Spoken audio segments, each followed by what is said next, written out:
नमस्कार। मैं आज एक बहुत महत्वपूर्ण विषय पर आपके साथ चर्चा कर रहा हूं जो आपको अंत तक देखना चाहिए और सोचना भी चाहिए, और सोचना ही नहीं चाहिए, इसके लिए हमारे साथ मिलकर कदम से कदम आगे बढ़ाकर भी चलना चाहिए। प्रगति और उन्नति, विकास सारी दुनिया का होना चाहिए, जो होता भी है। और भारत तो दुनिया का विश्वगुरु हमेशा रहा ही है। इसने जीरो दिया, दशमलव दिया, पाई दी, 1 से लेकर 9 तक की संख्या दी, ज्ञान और विज्ञान, इतना सब कुछ दिया। क्या यह भारत प्रगतिशील नहीं था? यस, प्रगतिशील था। अभी केवल एक छोटी सी जानकारी आपको मिली। अपने माननीय प्रधानमंत्री जी ने कहा कि भारत की स्थिति को इस युद्ध के माहौल में अगर ठीक करना है, आत्मनिर्भर बनना होगा, और उसके लिए जरूरी है भारत का पैसा अनावश्यक विदेश में नहीं जाना चाहिए। क्यों? हम गोल्ड खरीदेंगे तो गोल्ड हमें बाहर से आयात करना पड़ेगा और डॉलर में वो परचेज होगा। उसके कारण से भारत का मुद्रा भंडार कम होगा, डॉलर की कीमत अधिक होगी, रुपया और कमजोर होगा। दूसरा, उन्होंने कहा पेट्रोल और डीजल का उपयोग कम करिए, वाहनों का उपयोग कम करिए, इलेक्ट्रिक वाहनों की जरूरत है, ऐसा उन्होंने दूसरी बात बोली। और तीसरी बात बोली उन्होंने, विदेश यात्राओं पर इस समय पर कम जाइए। बहुत महत्व की बात है ये, तीनों बातें बहुत महत्व की हैं। क्यों? इससे आपके ऊपर क्या प्रभाव पड़ता है। अभी सिर्फ सोने की बात की, और अभी सिर्फ आपके वाहन की बात की कि भाई कार और इसको थोड़ा संभाल कर चलाओ, डीजल की जगह बिजली पर चले जाओ। मैं आपको दूसरा प्रश्न कर रहा हूं। आज सूचना आपको आई कि भाई दिल्ली वालों, बंबई वालों, या जो भी शहर वालों, ये जो आपका पानी है ना, अभी 3 दिन के लिए आपके वहां नहीं आएगा, तो क्या हाल होगा?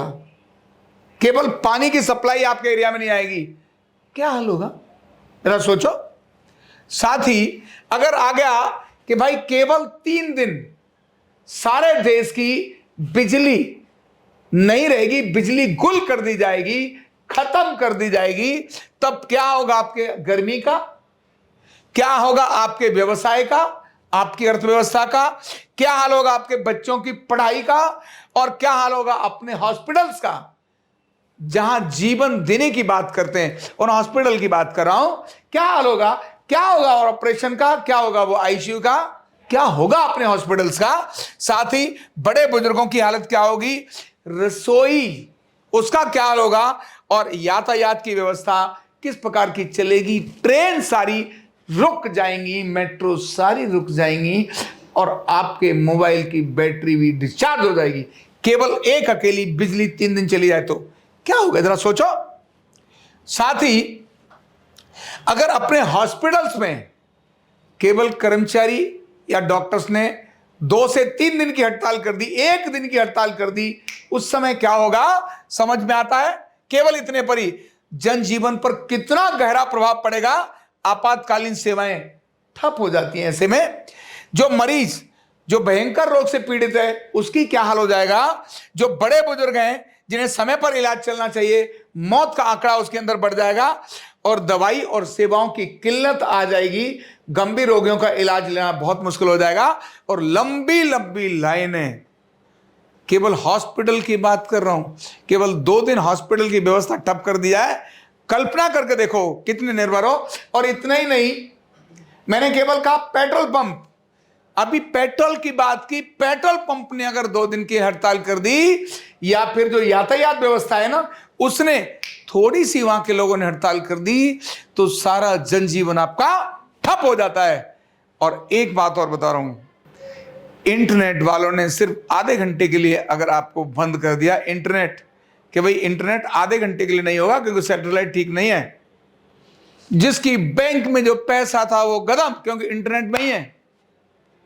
जो पढ़ाई कर रहा था, जो सारे सिस्टम इंटरनेट से चलते थे, जितने कम्युनिकेशन सिस्टम है, सब क्रैप्स हो जाते हैं। ये सुविधाओं पर आधारित विकास, उन्नति, प्रगति, ये आत्मनिर्भरता नहीं, ये डिपेंडेंसी देती है।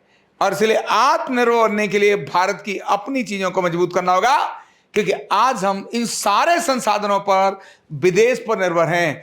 हॉस्पिटल की बात करें तो सारे आईसीयू के इक्विपमेंट्स, बड़ी बड़ी मशीनें, बड़े बड़े सारे जितने ऑक्सीजन के सिस्टम्स, बड़ी बड़ी महंगी दवाइयां, ये सब कहां पर लाते हैं? हम विदेश से लेकर आते हैं, बाहर से लाते हैं, डॉलर में परचेज करते हैं। इसके कारण चीजें बहुत मुंह फाड़ती हैं, इलाज गरीब की हद से दूर चला गया है, बहुत दूर चला गया है। हम स्वावलंबी हैं या परावलंबी हैं? हम आत्मनिर्भर हैं या अभी भी गुलाम हैं? तो ध्यान में आएगा आपको कि आत्मनिर्भर नहीं, गुलाम है। आप तो 1 मिनट भी कोई चीज बंद कर दी जाए तो अगले पल तबाह हंगामा मच जाता है। ये तो प्रधानमंत्री ने एक साल के लिए बात किया है, और वो भी सिर्फ 3 चीजों की बात की है। ये सब भी संकट की चीजें हैं, इसलिए इन सब के बारे में हमको विचार करना पड़ेगा, और स्वास्थ्य के बारे में बहुत बड़ा विचार करना पड़ेगा, जिसके बारे में अगली जानकारी मैं आपको दे रहा हूं। भारत के पारंपरिक चिकित्सा विज्ञान को हमें बहुत महत्व देना होगा। क्यों? यही है लोकल फॉर वोकल।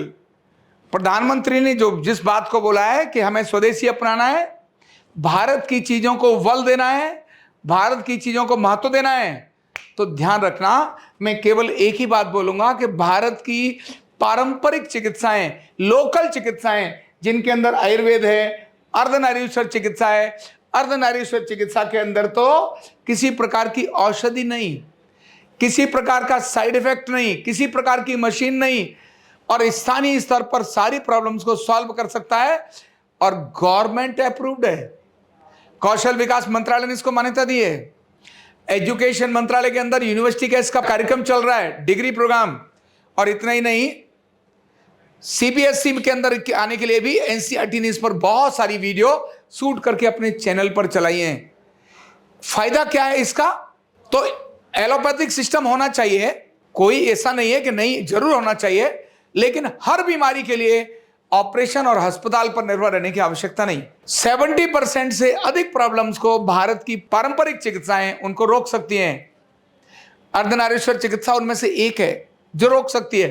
हर सिर दर्द वाले को दवा की जरूरत नहीं, हर पेट दर्द वाले को दवा की जरूरत नहीं, हर घुटना, कमर, कंधे, गर्दन दर्द वाले को ऑपरेशन की जरूरत नहीं। एक लिमिट जब क्रॉस कर जाए ऑपरेशन करना चाहिए। हर व्यक्ति का ऑपरेशन आवश्यक नहीं, और जब हर व्यक्ति का ऑपरेशन आवश्यक नहीं, तो फिर पढ़े लिखे और समझदार व्यक्ति को इन चीजों को देने की आवश्यकता है। क्यों? जब आप ऑपरेशन और हॉस्पिटल्स पर अधिक डिपेंडेंट रहते हैं, तब आप बड़ा खर्चा बाहर से दवाइयों को लाने में करते हैं, बड़ा खर्चा महंगी मशीनें लाने में करते हैं, बड़ा खर्चा पूरे सिस्टम को स्टेबलिश करने और संचालित करने, यानी जो रूटीन का काम है, जो रनिंग कॉस्ट है, वो अपने आप में भी विदेश पर बड़ा निर्भर करती है। जब देश मुद्रा के संकट पर हो, जब देश दुनिया के इस वैश्विक संकट में जूझ रहा हो, ऐसे में ये पारंपरिक चिकित्साओं को हमें अपनाने की आवश्यकता है। तो क्या करें? तो हर बड़ा समझदार व्यक्ति पहले इन विद्याओं पर जाए और उनका प्रयोग करे। ये कोई नुकसान करने वाली नहीं है। जब बात न बने तब हॉस्पिटल की तरफ जाए। नंबर 2, इसको बड़े लेवल पर सिखाने की आवश्यकता है। जिस हर घर के अंदर कोई एक व्यक्ति इसको सीखे तो अपने घर की समस्या को ठीक कर सकता है। हमारा डिजिटल लर्निंग प्रोग्राम, आपको हमारे पास भी आने की जरूरत नहीं है। केवल 6 महीने में आप बहुत बढ़िया अर्धनारीश्वर चिकित्सक बन जाएंगे, अपने घर और अपने परिवार का इलाज करेंगे। बेरोजगारी खत्म होगी। जब आपकी गर्दन दर्द है तब आपकी प्रोडक्टिविटी कम हो जाती है। आप ऑफिस में बैठे हैं, आपकी कमर दर्द है तो आपकी प्रोडक्टिविटी खत्म हो जाती है। आप घर में हैं और थोड़ी भी कोई बीमारी है, तब आपकी क्वालिटी, प्रोडक्टिविटी और डेली रूटीन उससे प्रभावित हो जाता है। तो भाई, इन सब के लिए प्रिवेंशन की जरूरत है। अर्धनारीश्वर चिकित्सा आपके प्रिवेंशन के लिए भी उपयोगी है। बीमार न हो इसके लिए भी काम करती है, और अगर बीमार हो गए तो उस पर भी 70% से अधिक अपना अच्छा परिणाम दिखाती है। तो अपने देश को आत्मनिर्भर बनाना है तो भारत की इस पारंपरिक चिकित्सा पद्धति पर अधिक फोकस करना होगा, सीखने के लिए भी और उपचार के लिए भी। आरोग्य पीठ इस अभियान के साथ है। हमारे देश की हर कठिनाई में आरोग्य पीठ जी जान के साथ मिल खड़ा है, और इसलिए आह्वान करता है आपको कि आओ, आप और हम सब मिलकर ये जो समस्या आई है, जो कठिनाई आई है, इस आपदा को अवसर में बदलने का काम करें, अपने देश की चिकित्सा पद्धति को खड़ा करने का काम करें, अपने देश को चिकित्सा के क्षेत्र में आत्मनिर्भर बनाने का काम करें और अर्धनारीश्वर चिकित्सा को अपनाएं, सीखें और दूसरों को सीखने के लिए भी प्रेरित करें। यह काम करने पर हम आने वाले बड़े संकट से बड़े आराम से जूझ सकेंगे और निकल जाएंगे, पार कर लेंगे और भारत सारी दुनिया के अंदर फिर से एक मार्गदर्शन करने वाला और आगे बढ़ने वाला देश होगा। इसीलिए आओ संकल्प लें, भारत की पारंपरिक चिकित्सा पद्धतियों को अपनाएंगे और इनको आगे बढ़ाएंगे, लोकल का वोकल बनेंगे और आरोग्य पीठ के साथ इस मिशन में मिलकर काम करेंगे। Thank you so much. Neurotherapy का कंप्लीट कोर्स सीखने के लिए जुड़िए हमारे ऑनलाइन ट्रेनिंग प्रोग्राम से और जानिए करीब 100 बीमारियों का इलाज बिना दवा और बिना मशीन के। इस न्यूरोथेरेपी ऑनलाइन ट्रेनिंग प्रोग्राम से आप घर बैठे बन सकते हैं गवर्नमेंट सर्टिफाइड न्यूरोथेरेपिस्ट। रजिस्ट्रेशन के लिए नीचे दिए गए नंबर पर अभी कॉल करें और हाँ, हमारे वीडियो को लाइक करना, शेयर करना और चैनल को सब्सक्राइब करना बिल्कुल भी ना भूलें। धन्यवाद।